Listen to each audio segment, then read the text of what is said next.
Hello all. இன்றைக்கி நம்ம பன்னீர் பிரியாணி எப்படி செய்யலான்னு பார்த்துலாம் வாங்க. அதுக்கு தேவையான இன்க்ரீடியன்ட்ஸ் போட்டிருக்கேன். முதல்ல பன்னீரை வந்து க்யூபாக கட் பண்ணிவிட்டு அதில் மிளகாத்தூள், மஞ்சள் தூள், கரம் மசாலா தூள் மேக்னேட் பண்ணிவிட்டு அதை எண்ணெயில் போட்டு நல்லா வறுத்தெடுங்க. ரொம்ப வறுக்காதீங்க, அப்புறம் லப்பர் மாதிரி ஆகிடும். ஸோ நார்மலாக வறுத்து எடுத்துடுங்க. அதுக்கப்புறம் பிரியாணி செய்கிற பாத்திரத்தை திரும்ப அடுப்பில் வச்சுட்டு இந்த வறுத்த எண்ணெய் இருந்தது இல்லையா, அதையும் போட்டுக்கோங்க. ஸோ அதோடு சேர்த்து ஒரு 4 டேபிள் ஸ்பூன் வந்து எண்ணெயை ஆட் பண்ணிக்கோங்க. அண்ட் 1 டேபிள் ஸ்பூன் வந்து நெய்யை ஆட் பண்ணிக்கோங்க. நெய் ஆட் பண்ணால் இன்னும் டேஸ்ட்டு ரிச்சாக கொடுக்கும்.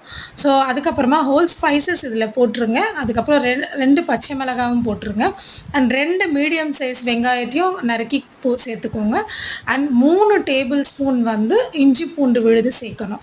இது வெங்காயம் ப்ரௌன் கலராக ஆனதுக்கப்புறமா நீங்கள் இஞ்சி பூண்டு விழுது சேர்த்துக்கோங்க. ஸோ அதையும் நல்லா மிக்ஸ் பண்ணிவிட்டு 2 மீடியம் சைஸ் தக்காளியை மிக்சியில் அரைச்சி சேர்த்துக்கோங்க. இதை கட் பண்ணி போடாதீங்க, நல்லா இருக்காது. ஸோ மிக்சியில் அரைச்சி சேர்த்தா தான் கொஞ்சம் டேஸ்ட்டாக இருக்கும். அண்ட் அதுக்கப்புறமா ஒரு கைப்பிடி வந்து புதினா இலையை போட்டிருக்கோங்க. அண்ட் 1 டேபிள் ஸ்பூன் வந்து மிளகாய் தூளும், 1/2 டேபிள் ஸ்பூன் கரம் மசாலா தூளும், 1/4 டேபிள் ஸ்பூன் வந்து நீங்கள் மஞ்சள் தூளும் சேர்த்து நல்லா வதக்கிக்கோங்க.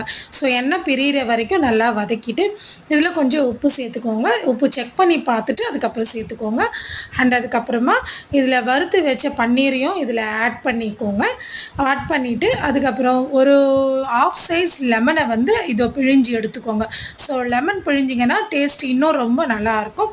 அதையும் வதக்கி எடுத்துகிட்டு இப்போ என்ன 2 டம்ளர் அரிசியை நான் ஊற போட்டிருக்கேன். 1/2 hour முன்னாடி ஊற போட்டிருக்கேன். ஸோ 2 டம்ளருக்கு 3 டம்ளர் தண்ணியை ஊற்றணும். ஸோ 3 டம்ளர் தண்ணியை ஊற்றி நல்லா கொதிக்க விடணும். கொதித்ததுக்கப்புறமா நம்ம அந்த ஊற போட்ட அரிசியை வாஷ் பண்ணிவிட்டு இதில் சேர்த்துக்கணும். ஸோ ஹையில் வச்சுக்கோங்க. ஸ்டவ்வை ஹை ஸ்பீடில் வச்சுக்கிட்டு நீங்கள் இதை குக் பண்ணுங்கள். அண்ட் ஒரு 5 minutes வந்து ஹை ஸ்பீடில் வச்சுனிங்கன்னா தண்ணியும் அரிசியும் ஈக்குவலாக வர்றப்போ நீங்கள் சிம்மில் மாற்றிட்டு ஸ்டவ்வை 10 minutes வந்து மேலே வெயிட் போட்டு திரும்ப 10 minutes குக் பண்ணுங்கள். ஸோ நம்மளுக்கு டேஸ்டியான பன்னீர் பிரியாணி இப்போ ரெடி ஆகிடுச்சு. நீங்களும் ட்ரை பண்ணி பார்த்துட்டு கமெண்ட் செக்ஷனில் கமெண்ட் பண்ணுங்கள். சேனலை சப்ஸ்கிரைப் பண்ணுங்கள். தேங்க்யூ ஃபார் வாட்சிங்.